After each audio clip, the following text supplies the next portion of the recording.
Master of Kalari, Vedagiri wields ancient power and shares secrets over Rasam and fish cutlets. I'm Choo, and this is HOTPLATE SG60.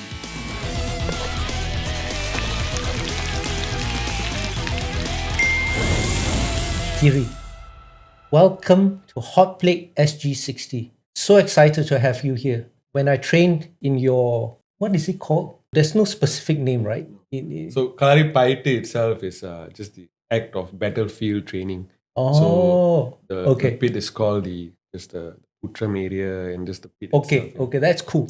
But before we start, I found this amazing clip of which I think you should watch, and I want us to react to it. I don't know whether you saw this movie. Yeah, I did. You did? It's a very cool movie, right? Yeah.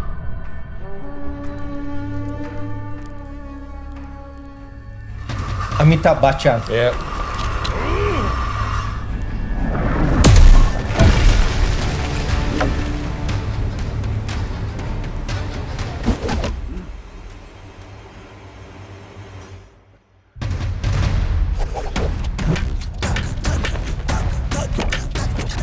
I love this. He breaks it into two. Yeah. Now it's a double stick fight. Yeah.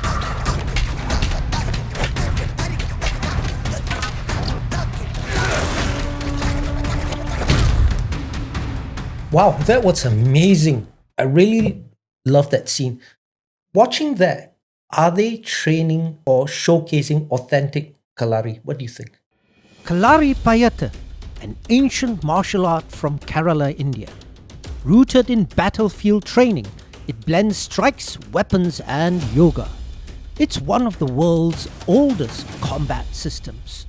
So the form that they're using is very similar. I do see signs of like Kalari Payattu and Silamba movements in it. Watching this, I'm very impressed. But you know, a lot of ancient martial arts, they are being made fun of on social media, on YouTube. Yeah. Why do you think that's the case? I mean, these are real martial techniques. A lot of them can be used to kill. I mean, that's what the battlefield is for. But, you know, they're saying that, don't train Tai Chi. Don't train Chinese Kung Fu. Why? Yeah. Why do you think this is so? I think in any martial arts, there's always going to be the ones that are not really genuine or they look humorous in a sense, right? Like these are the ones that get picked up and then people watch it and they laugh. And then it just so happens that are ancient martial arts. But you see that in modern martial arts as well. There are people who do it sort of like you see the humor in them moving a certain way in traditional boxing and people make fun of that as well. But there's this mindset that, you know, ancient martial arts don't work because I think you don't see them competing with each other in combat styles. Like Jiu-Jitsu is an ancient martial art as well. But you see them competing and then you see the relevance of when you compete, you learn from your opponent and things like that. I think the problem with ancient martial arts, like maybe even Kalari Payattu or Wushu, you don't see a one-on-one combat. You know, I think if they add that in, you may see the relevance. However, having said that, you're using weapons. So that's the tricky part of it. You know, we're not in a stage where we're fighting with sticks and staffs and weapons like that. So I think that's where the problem lies, you know, to see the relevance in these things right now. You know, my own Master Paul Wee, taught me Xing Yi. And Xing Yi is one of the soft forms of Kung Fu. It's a very interesting form, which is circular, but the movement looks straight. He told me that in Chinese Kung Fu, you don't do free sparring because if you do and you are at a high level and you can't control your energy, that actually kills. Thought about that. How is that possible? I mean, I've seen Conor McGregor and this guy hits hard, right? Hits hard. Yeah. He can break bones, right? Yeah. But then one day, I realized that in traditional martial arts, I used to train one punch many times until that punch literally is devastating. So I started to understand why in traditional arts, like when you train with weapons, you can't do free sparring. correct? You'll kill each other, definitely. So even empty-handed, my seafood could do serious damage to me. You know, do you think that's the same in Kalari Payattu? I believe in every martial art, yes, you have to, like what Bruce Lee said, like, 1,000, one kick practiced 1,000 times is more devastating. But I've joined MMA classes. I don't know, maybe it's just commercial classes. They never teach novices how to punch properly. I mean, a punch is practiced many, many times. What do you think? Is that the difference? Because I see in MMA, it's like, okay, go and fight. Right. Like some Muay Thai schools, they do train you to kick like 50, 100 kicks on the left leg, right leg. Or Muay punches. Thai, I put in traditional. Yeah, it is, but it's so much used in kickboxing style now. Yeah. In jiu-jitsu as well, which is sort of pseudo ancient martial art, but also something that's used now. They teach you to use left side and right side, whoever locks you're doing, and you keep doing it till you get it right. So I think depends on the school. Like when they do teach you to keep on emphasizing on a certain movement, then you get better at it. But some schools just say, okay, go out there and spar with someone, and then they get hurt, right? So it's always got to do with the teacher, I believe, not so much the art itself. Yeah. So what is now the connection between martial and art? Because like you see in Kalki, like you're in your own productions, there's a martial art, the martial side, the fighting side, but it's also art, right? Yes. In the sense that you have made into stage production successfully. Thank you. Yes. Why don't you, just a martial arts traditionally is like when I was learning Kung Fu, my master would switch off the lights. First time he did, I said, why are you turning down the lights? I don't want the neighbors to look and learn and see what I'm teaching you. He literally said, wow, okay, what is he teaching me, man? Right? Yeah. But now it's like YouTube and everything, it's out in the open. It's like everybody can learn this. It's also an art. So what's the connection now, martial and art? I mean, for me personally, it's all about marketing the art. Like if you look at MMA and what's popular now, it's based on what they see in media or social media. I mean, UFC and one fighting and all that. So I know that you can't really push to teach the martial arts in a sense of sparring. I mean, we do. It's choreographed sparring, and you make a mistake and get hurt. But it's also how do you use this art and how do you promote this ancient art? And the way Kalari Payattu or Silambam is, it's very dance-like as well. There's a lot of correlation between the traditional Indian arts or Bharatanatyam or even the martial art aspect of it, or yoga for the matter. So it's just to get it to the masses in a sense. Like for us, our school specifically, my main goal is actually to teach. That was the core belief, is just to teach. And everything else from there is like, how do I use different mediums to teach this art, to reach people? So let it be stage plays, or even if we did a TV series, or different modes to show that this art exists in these forms. And then people who watch it will find themselves like, you know what, I think it's interesting, I want to learn it. And how can I apply it to what I'm doing in other forms as well? So that was the way, in a sense, of I was trying to use it, or what I believe that you can use the art to sort of correlate to present times. Sort of like, looking at it. Okay, I get it. I get it. But then would it not become diluted? I mean, it's like karate in the US, right? They say, don't go and learn karate in a Mac dojo where they just hand out black belts, So when something becomes overly popular, it may lose the seriousness, especially for Kalari. I've seen some of the videos of the traditional training grounds in Kerala, right? It's like, this is serious. This is like Shaolin training, right? Yeah. You get up at 5 o'clock, you go and sweep the place, you pay homage to the ground, you go and say your salutes to your master, then you start training. But if it becomes like commercialized, wouldn't it dilute? What do you think? It's the way you present it and the way you train it as well. Like, I will not break away from the traditional aspect of it. So like a lot of times, some schools, they try to follow, okay, you need to wear Kalari Payattu, you need to wear the Giri, and you need to wear the belt system, but there isn't stuff like that in Kalari Payattu. So we make sure that you hold on to the old ways of training. The training pit, it looks very similar to what you see in India. And of course, if I had a choice, I'll put sand on the floor, but in Singapore, it's kind of tricky on the third floor. So keep those things, and as the core belief should still be there. Very good. But then the act of doing plays or shows, those are separate. So you kind of show that you should evolve, definitely you would evolve, but you don't throw away the things from the past. You add on to these The things. important things, like the core things, Yes, the right? core I mean, I belief. remember that puja I went through. Yes. So am I officially now part of your Yes, school? you are, absolutely. Yeah, thank you. You're always welcome Thank back. you, Guru. Okay, so that really gave me depth of the experience rather than just trial classes, MMA classes. You go in and then just talk to you and ask you to kick the bag. That didn't give me any depth. So I actually still remember that experience. It's a magical experience. I like that. That's great. So you maintain the core beliefs and you evolve the things to reach out to people and showcase what it is. Guru Giri, can I offer this to you in thanks? Bless you, Aishum Baba. I felt that connection with your art. I sort of fell in love with it doing the whole ritual. Yeah. And I really thank you again. You're most welcome. Yeah, Exactly, okay, I get it. So in Chinese martial arts, there are certain things that everybody knows if you surf YouTube, like, okay, this is the holy grail in Chinese martial arts is Qi.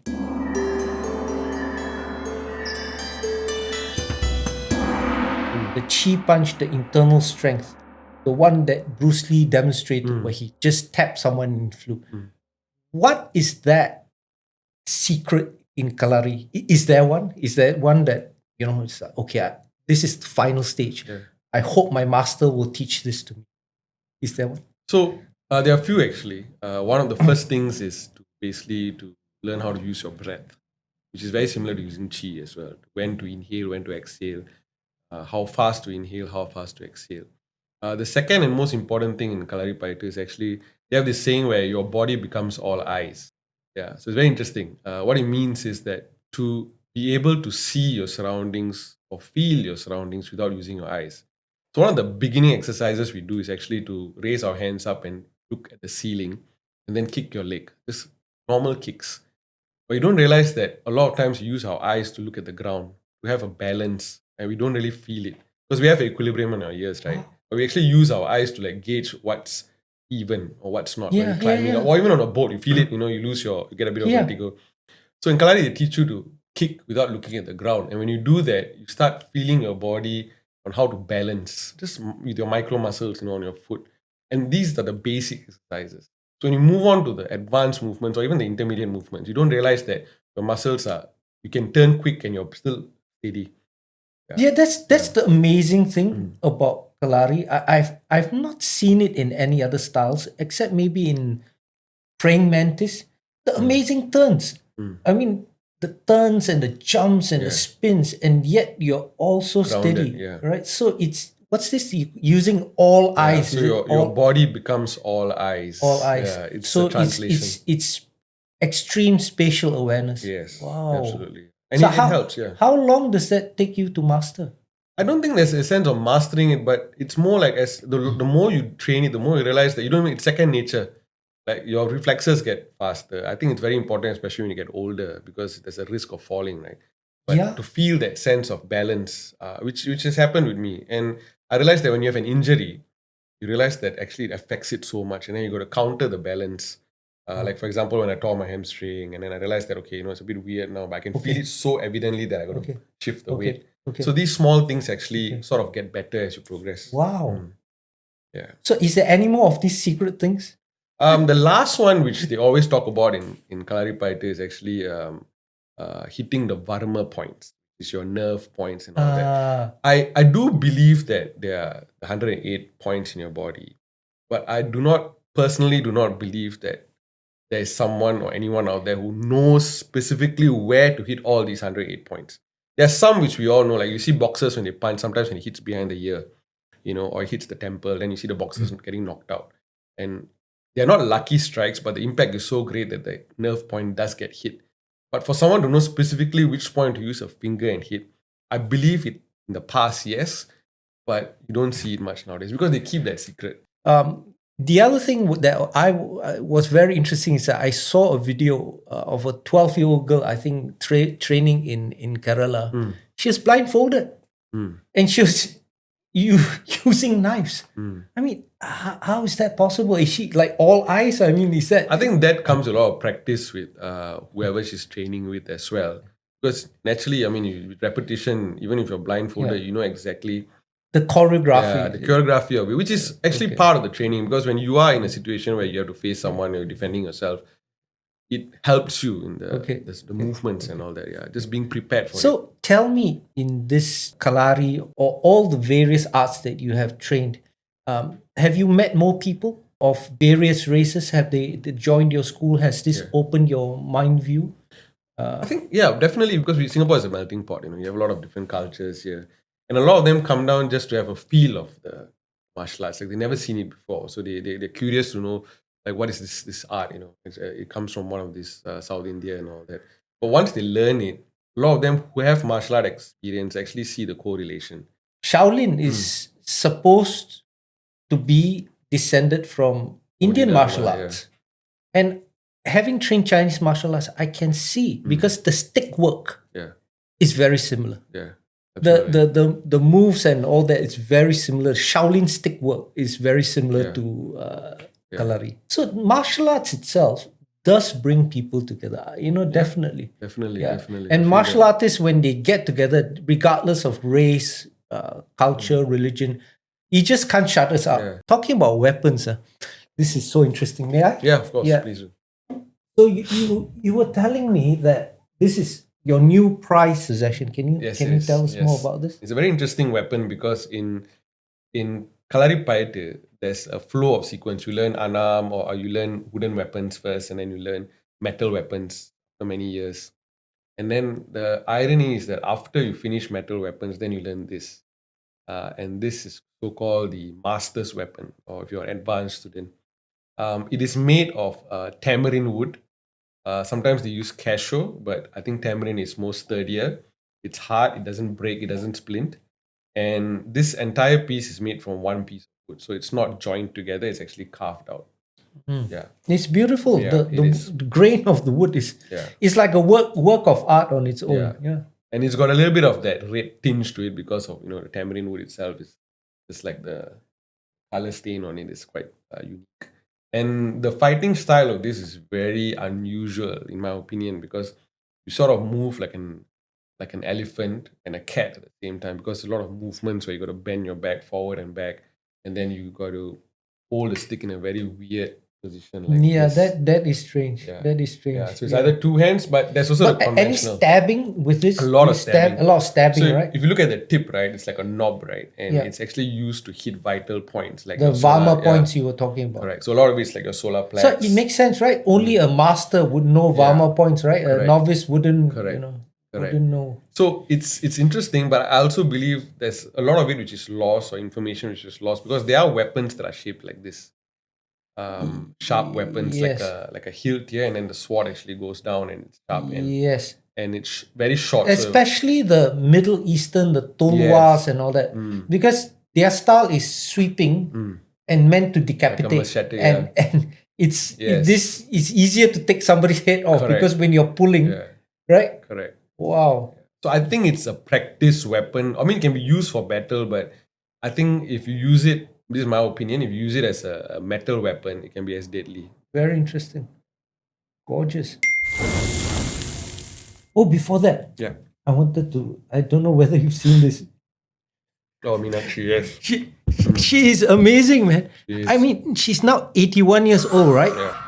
Now, this was 75. This is a few years. Have you actually been to her training grounds? No, it's so once she became popular, right? It's always full, everyone goes there. Yeah. So again, martial arts is about longevity, right? It's interesting. People say learn martial arts to fight. As you grow older, you don't want to fight. You don't want to get injured. You want to have the skill. Martial arts is about longevity, right? It keeps you only use it as a last resort because you're fighting every day, you're going to get injured. Of course, right? Of course, yeah. It's also more like the more you move your body, right? And the healthier you are. Look at her. She moves like a 19-year-old, right? My God. Yeah, she's amazing, yeah. The hero poster. Tell us about Immortal. So, Immortal was actually a play, and the idea for it actually I wrote it like 10 years ago. Said to be this avatar of Lord Vishnu, and so the idea was to actually in a way pay homage to him, and it always it was very amazing to me that one person can influence an art or an idea or incept an idea that now has lasted over 5,000 over years or more, depending on history, and spread it so far and wide. What was that idea? The idea to teach the martial arts. teach the Just martial to teach arts. the martial Okay. art, yeah. The very idea to like set up schools. Oh, he was the one who, rather than being exclusive to the army or the soldiers, or In a way, he was exclusive to at that point, his caste, or so to speak. They called the Nair clan. And so he taught these warriors. I mean, times are different then, I suppose. So he taught these warrior castes how to do Kalari Payattu, the battlefield training. And then they spread it. And as times change, and how many thousand years later, and it's been taught now, and I'm one of those benefactors. I mean, I've been able to learn this, and for me now to spread it that way. And I wanted to create a play which had those stories involved, which was my interest in a sense. The idea of how time is perceived differently through different times, and using time dilation and all these ideas which I had in my head, which some of it may be opinions, some are actually facts. And I wanted to see a correlation, like connect the dots. And while using these things, show the martial arts aspect of it. So it's 3-4 different things coming together. Yeah. It's really interesting how your martial arts has, developed into something bigger than the martial arts. It was the first time actually all of us doing this. A lot of our cast and crew actually from the school itself. And it's not like they are working as a stagehands or directors. Or actors. So everyone came together and just by trial and error, worked things out, and we did 2 days of sold out. And shows. did the acting for them come naturally? Because they it took a while. I think we're still working on that. It's growth, a lot of room for growth, but we did go for acting classes and. Okay. Yeah. Okay, so you expanded the skill set beyond. beyond. We did. Yeah. All right. Yeah. So we got the kids involved, and the youth group to come in, and percussion groups from outside. So a lot of collaborations. And you had a lot of coverage from media. Yeah, we did. right? We did. Yeah, because it's the first time anyone has ever done a martial arts with a play, at least in the Indian community. Okay. So I had such a great time. I hope you're hungry. I am, yeah. So what I'm cooking for you today is fish cutlet with rasam rice. Rasam is a traditional South Indian broth made with pepper and turmeric. It aids digestion and boosts immunity. A staple in Indian homes for centuries.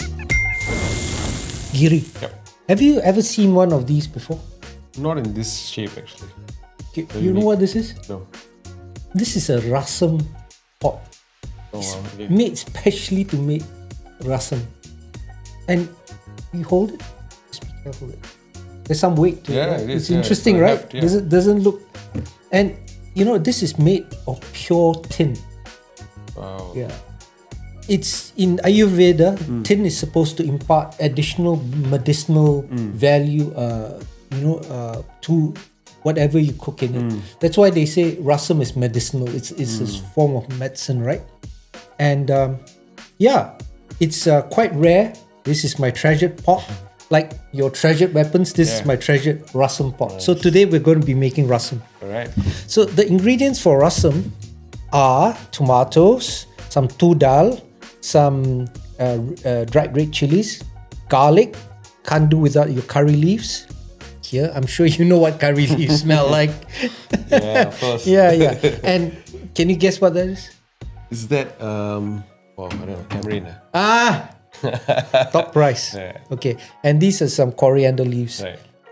This is turmeric. Yep. Cumin. You got it, man. You cook at home, definitely. Mustard seeds. Mustard.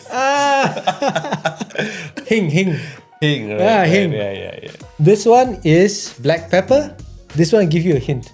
Used a lot in Indian cooking. It's an oil. Want to smell a bit? Oh, ghee. You got it, ghee. See the consistency. That's it. Very good. That's ghee. What we're going to be eating the rasam with is some rice, fish cutlets, tuna, salmon, potatoes, some spices, and some panko breadcrumbs, and then we fry it. Giri, hope you're ready to do some work. All right.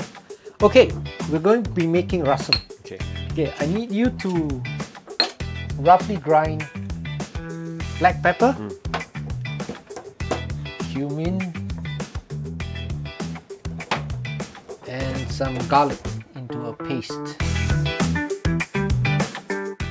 So, I'm going to put in some tamarind paste, tomatoes. What's your memories of rasam? I don't know, one of the earliest things I remember eating with rice. Do you still eat it regularly at home? Yeah, we do, definitely. With rice or any other dishes, like That's cool. even with sardine, sambal, and rasam and rice. Yeah, something simple. that's what we're having today lah. Yeah, nice.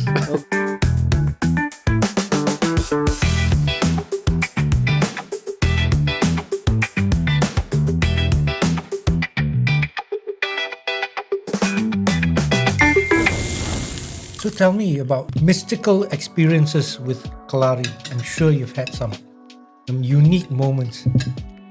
There have been a few, on a personal level, but I think I felt it most when there's a certain performance that my students did for National Day, and we took it to the next level. We're adding percussions and giving it more dimensions to it.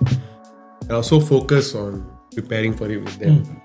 And when we went to perform, I was, from the audience perspective, I was watching, and I actually got very emotional. Yeah, so weird. I felt so like a lot of feelings inside, and I was very emotional about it. But I just controlled it, I didn't want to, show. When I was speaking to my students after that, I think I sort of came out a bit, and I think I was a bit. I was thinking a lot about it, like, why am I showing that? But it was a good thing, it actually shows. What character were you playing? Can you remember? I wasn't playing any character. It was just choreographing it and watching them perform. So just watching them perform itself made me feel a bit emotional. Like, look how far we have come from where we started and what we're doing in the art and the dedication of the students. I get it.